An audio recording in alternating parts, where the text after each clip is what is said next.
নমস্কার বন্ধুরা, আমি হলাম জ্যোতি কর্মকার। একটা নতুন ভিডিও নিয়ে চলে এসেছি বন্ধুরা। আর এই ভিডিওটা হচ্ছে আমাদের জামাই ষষ্ঠীর দিনের ভিডিও। আমরা সন্ধ্যাবেলা আমরা বোনের বেলা সব আনন্দ করছিলাম। আর ভাই, আমার বোন, ফ্রেন্ড সব ছিল, একটু নাচ গান করছিলাম। হঠাৎ করে আমার বর এসে বললো দীঘায় যাব। তো হুটহাট করে রেডি সেডি হয়ে দীঘায় চললাম গাড়িতে করে। তারপর একটা রেস্টুরেন্টে আমরা খাওয়ার জন্য দাঁড়িয়েছিলাম কোলাঘাটে। তো সেখানেই আমরা একটা রেস্টুরেন্টে বসে একটুখানি খাওয়া দাওয়া ছোট্টখাট্টো করলাম। আর ওই সময় আমার সে ওষুধ খাওয়ার কথা আমার মনে ছিল না, আমার ওষুধটা গাড়িতে ফেলে এসেছিলাম। তো সেইটা নিয়েই তোমাদের দাদা ভাইয়ের সাথে একটুখানি গল্প করছিলাম। আর বসে বসে ভাবছিলাম যে হঠাৎ করে কেন বার হয়ে গেলাম, আমাদের জামাই ষষ্ঠীর ঘোরাটা আর মজাটাই আর কি মাটি করে দিলাম, বন্ধুদের সাথে ঘোরা হলো না। তো হোটেলের বাইরেটা দেখো, পুরো রোড সাইডে সেই আমাদের গাড়ি দাঁড় করানো আছে।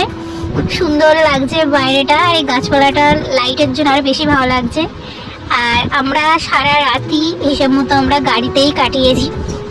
আমাদের গাড়ি চলেছে পুরো সারা রাত। আমরা ভোর 4টের সময় পৌঁছে গেছি মন্দারমণিতে।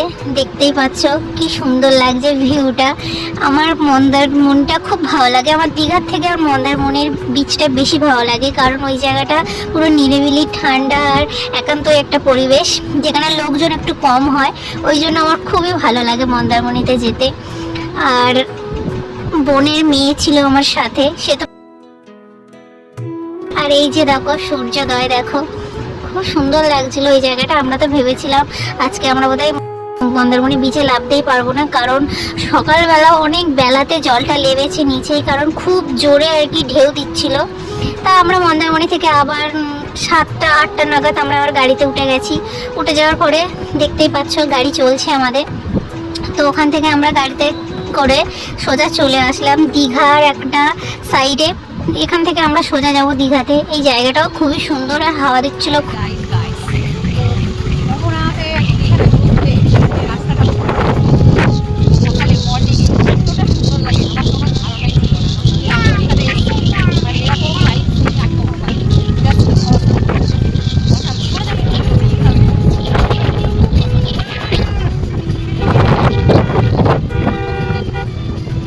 সকাল 6টায় এরকম লাইভ দেখা মজাই আলাদা।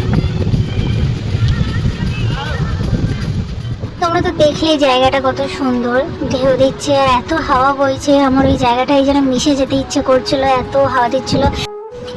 এতটাই সুন্দর জায়গাটা, আমার ওখান থেকে যেতে ইচ্ছে করছিল না, মনে হচ্ছিল ওখানেই থেকে যাই। তারপর গাড়িতে উঠে স্টার্ট করলাম যাওয়া। আমরা এখান থেকে সোজা যাব হোটেলে। হোটেল থেকে তারপর আমাদের কিছু কেনাকাটা করার ছিল, তো সেগুলো আমি ভিডিওতে দেখাতে পারিনি, কারণ তাড়াহুড়ো করে একটা দিনের জন্য গেছি। 8টা 35-এ আমরা ওখান থেকে বার হয়েছি। তো গাড়িতে কে কে আছে দেখো, বোন আছে, ছেলে আছে, বোনাই আছে, ভাই আছে, বর আছে, ভাই গাড়ি চালাচ্ছে।